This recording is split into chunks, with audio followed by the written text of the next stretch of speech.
all I'm hearing from Barack Obama and everything he says is, I'm a failure. I don't know how to lead. I didn't know how to lead as president. I don't know how to lead now, but I'm going to use my personal popularity to promote corporate talking points.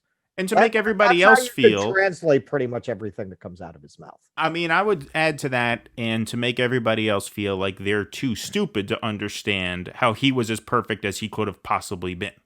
Right? Sure, Like that yeah. could have been the Of course, you're subheadline of stupid his if you don't book. understand that. Right. Yeah, If you don't understand that nobody could have done a better job than I did, yeah. right? I had to be practical about the bank bailouts and TARP and the stimulus, right? I mean, in that great article that I shared, I think you shared it too, in the week. Yeah, yeah, yeah, I forget the yeah. author's name, but he said he made a great point. He sort of went down the list of how, and you've talked about this also, and we've talked about this here, about how letting the bankers off the hook did more to destroy the social fabric of this country than just about anything in the last 20 years. You wouldn't have President Donald Trump had he not done that. No, no. And there was a I great, am convinced that if we had spent the first 2 years of Obama's presidency watching CEOs and bankers doing perp walks, Donald Trump would never have been the president. yeah, I think that's right. I think that's right. Because you had popular sentiment behind you. I mean, there was an Mm-hmm. ant. That's why Occupy Wall Street came about just a couple of years after that. Mm-hmm. And one of the things that that article went into was that Rahm Emanuel was the first person to open his mouth when the topic came up of should we pass $1 trillion+ stimulus. Rahm Emanuel's quote, "No fucking way." And Yep. his justification was that the moderates and the Republicans would never go for it. Mm. Again, just totally gutless at best, Well, diabolical at worst. it's lack of leadership. You lead through carrot and stick. You have to threaten people. You have to make people scared of the consequences of opposing you. Right? I mean, if you can't persuade them over a nice barrel of wine, per se, then you have to threaten to go to their districts and raise the rabble against them. Right? You have to be willing to do that. I had somebody arguing to me based on this was another fucking Politico article. You can look this. I'm almost positive it's Politico. FDR was no radical.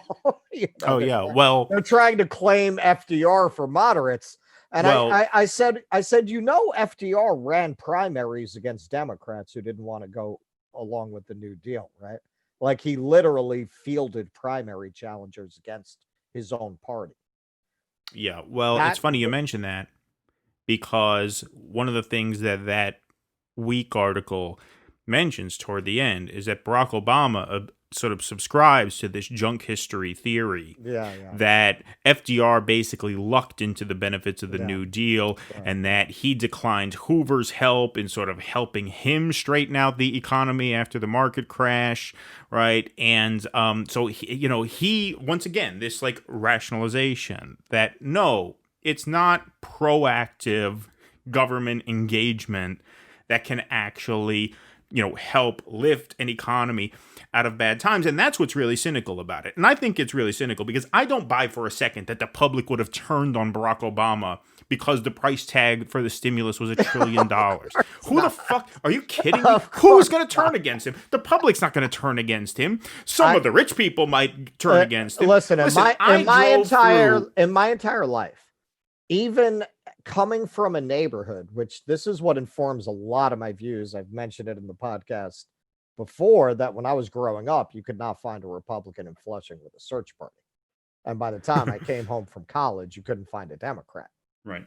So coming from an area that became, for the last 20, 30 years, very Fox News kind of Republican, I never heard anybody when they were bringing up their litany of complaints about Washington or their litany of complaints about Democrats in particular. I never heard anyone talk about the deficit. I mean, No. it's not. This is not what keeps most people up at night. especially not at that time. Not at that time. Of The course economy not. was Of in course not. shambles. But even in general, this is not an issue that moves the public. No, but what When I'm have you saying ever is, seen one of these top 10 lists of voter concerns with the deficit on? no, but they make this Like shit never. up all the time. They make this shit up all the time. This is the how are you going to pay for it line, right? It comes. And But the public doesn't give a fuck. That's just Washington bubble bullshit. It's The Washington public doesn't bubble care. bullshit because, but it's also like, I also think there is a point to this where like they don't want the cat to get out of the bag that $1 trillion+ stimulus would work. Just like now with COVID. They don't want people realizing that UBI is doable and practical, or that universal health care is doable and practical. That's why they're not passing it, even though it's overwhelmingly popular, right? Same thing. 2008, I mean, that was a capitalism-induced crisis, right? I mean, really, capitalism has crashed 3 times, 9/11, 08, and now. These last, 9/11 and COVID were the product of capitalism not being able to respond to a shock to the system in that way, right? These were external shocks that came about it, and it's not able to handle it. 2008 was an example of capitalism literally cannibalizing itself. Right. And so that was a situation where if you then turn to socialist measures, you are really letting it out of the bag, right? That permanent systemic change has to happen. And that's what Rahm Emanuel is most afraid of, obviously. That's what Joe Biden, who stuck with Rahm Emanuel on that, say, yeah, he's right. The moderates will never go for $1 trillion stimulus package. Right? That's what they're afraid of. That's what they don't want to get out there. I drove through the Rust Belt in May of 2009 because I had a little film that I made, got into the Muskegon International Film Festival. And Muskegon is actually a quite lovely town. Keaton is a very big man in Muskegon. Well, it's funny because I made a film about, it was just like a slice of life drama that took place in my hometown, but it dealt with like themes of underemployment and, depressing economic times and stuff like that. And this was before the market crash, because what people don't realize is that the economy had been pretty fucking lousy for the working class from like 2006 to 2008. Like, it was getting really bad. Sure. And, so those are bad economic times. Summer of 2008, gas was $4.50 a gallon.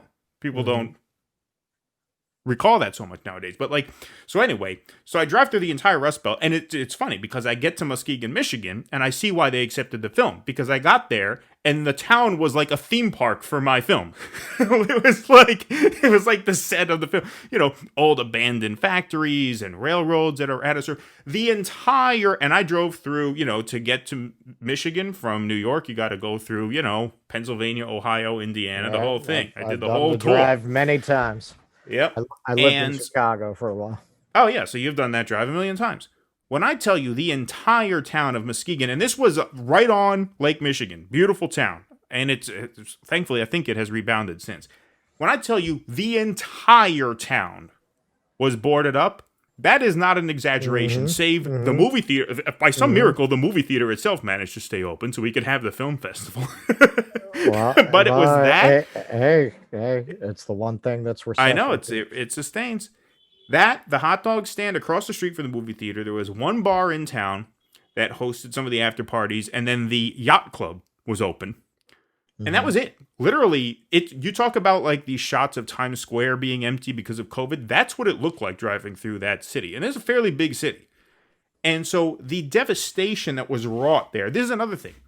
Obama goes on the Breakfast Club podcast and talks about how, white people sense that they've lost power, that they have been the victims, that they've been victimized, and that's what led to Trump.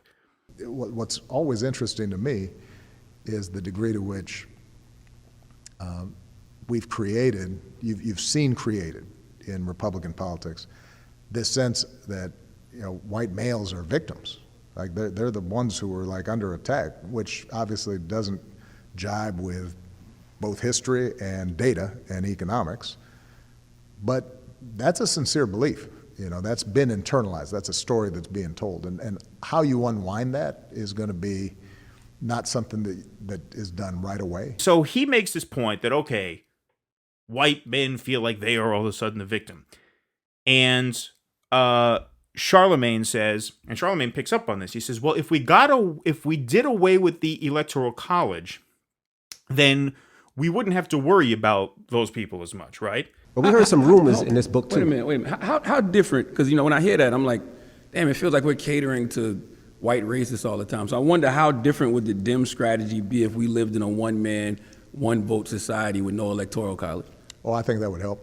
Now, what he's saying there, and this is why I'm not for abolishing the Electoral College entirely. I think it can be reformed. I don't think it should be winner take all. I don't think if you win Florida by 500 votes, you should get all 29 electoral votes. I think that's crazy. But anyway, what Obama's saying is we would like to not have to worry about the people who were most victimized by the recession. Well, that's my hesitation with getting rid of the Electoral College, because when you listen to how Democrats talk about these people, they would like nothing more than to just write off the entire middle of the country if they could electorally. They would absolutely. But what FDR said in that speech, and I'll draw upon it quickly, I'm paraphrasing, I don't have it in front of me. He said, every person must feel an individual stake in protecting our economic and democratic systems. What that means is that every person has to know what democracy does for them. Right. It's not enough to ask somebody who's starving to death because their job got shipped overseas, or they're a greeter at Walmart now when they used to have a good job at a good plant with a good union. It's not enough to say, hey, you know what? You have a civic duty to protect our democratic norms. And so you better stop a guy like Donald Trump from becoming president. Right. You have a duty to do that. Right. And they say, fuck you. Fuck you. What has democracy done for me lately? Nothing. What?